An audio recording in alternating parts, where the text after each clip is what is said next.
Hey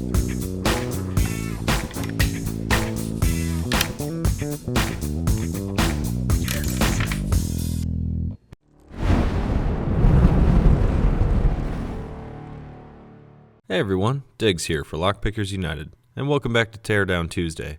Today we're going to be tearing down the MT5 Plus from Mul-T-Lock, an Israeli company that's now owned by ASSA ABLOY. This lock is one of my personal favorites, and it's because it has so much going on inside of it. You have 5 sliders, each with false gates, which are unsprung, and then you have pin-and-pin drivers and pin-and-pin key pins. If you look at the key for this lock, you can see you've got all kinds of neat stuff going on here. So down there near the tip, that's what they call the alpha spring, and that moves independently of the key blade itself. It can go above and below.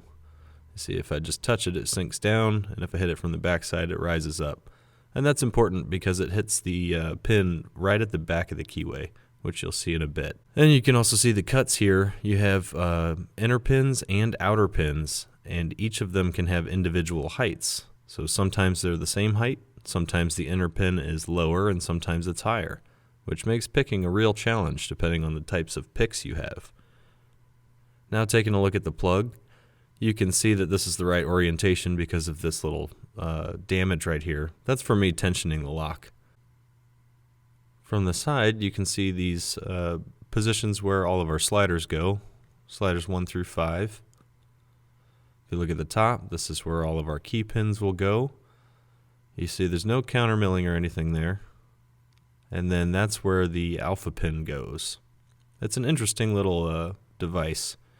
And it has an off-center piece that sticks down in the keyway just there, in that little hole. Looking at the top, we've got some drill protection in the plug itself. And then over here, there's typically a ball bearing. I do not know where this ball bearing is, as this lock was loaned to me. And then from the side here, you can see where the sidebar sits. Those are your 2 spring positions, and then it sits there in between those bars.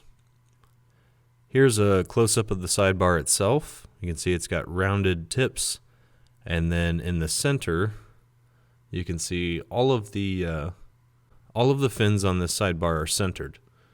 So what that means is your actual sliders are what decide the bidding.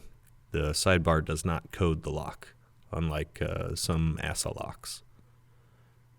You can see it's just real clean machining. I love the look of these. And here you can see how it sits down in the plug. Happy as can be.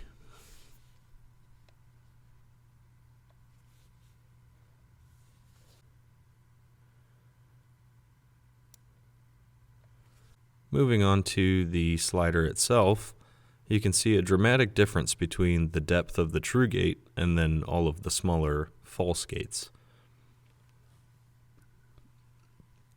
Now these sliders are not sprung, so these very shallow false gates are actually highly effective. And then on the back side you see there, that's the nub that actually rides in the track that's cut into the key, and that positions it in the lock correctly. In this lock, the sliders in the center don't get positioned don't get moved at all. They need to sit right where they are.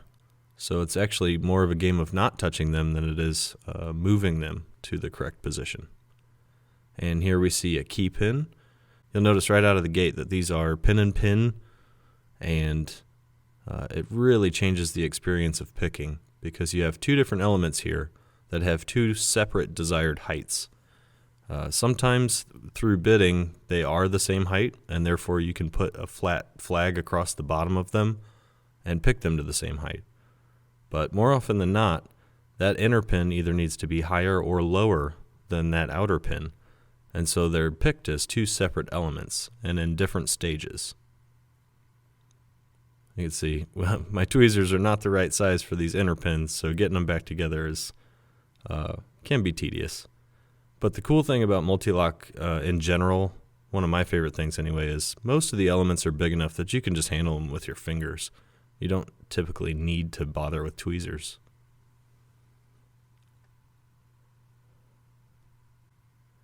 Now we're going to look at one of the driver pins, and you can see that there is a sprung element that's captive to that pin, and that gives you the ability to use the larger spring and the main body of this driver pin to drive down the outer key pin, and then you have a spring and center element there that are used to push down the inner pin.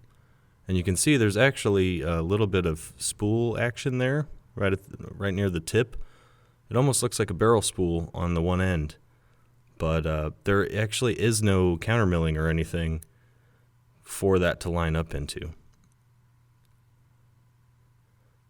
Here I'm going to show you that. Inside you can see there's a lip there, and that lip is just to catch the inner pin and keep it from going down too far, but it does not act as a anti-picking device.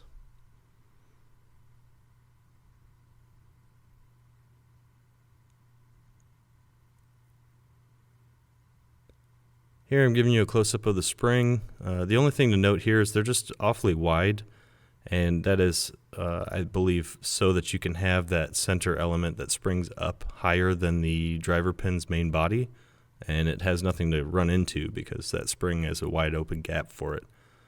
And they're also pretty flexible in this, and in most multi-locks, I think, but I think that has to do with this modular format.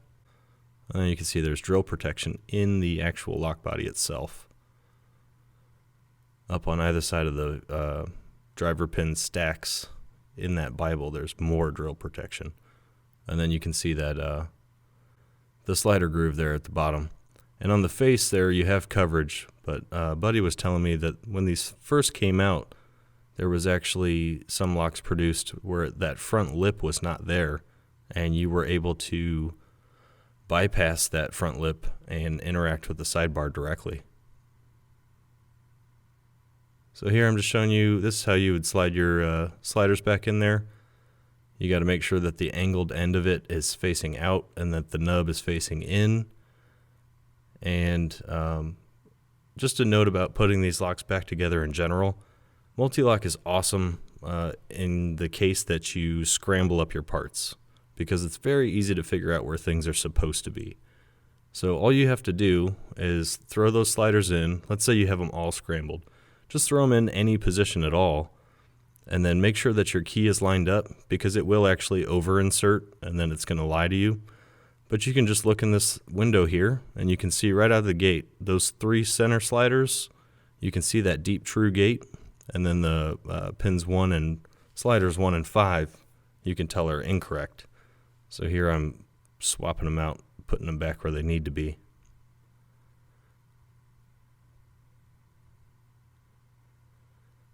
And once I reinsert the key, checking through the chambers there that it's all lined up, you can see all 5 true gates, and it's good to go. So at that point, the sidebar will just slide right in there. And because the springs are wrong, I just leave them out. At some point, I'll get the right springs back in this lock, but it's best to leave your locks put together. Otherwise, you'll be like me and have 25 locks half taken apart and pinning trays all over the place.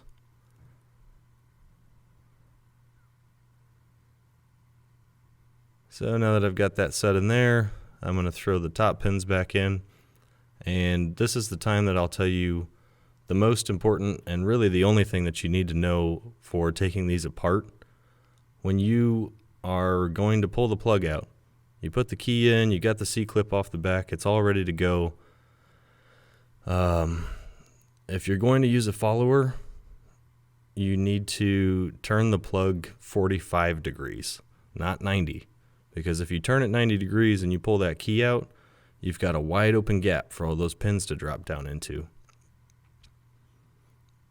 So if you have it at 45 clockwise, your sidebar is going to want to drop out of the bottom to the left a little, and your key pins will sit in there happy with gravity, and that's just the best position you can be in.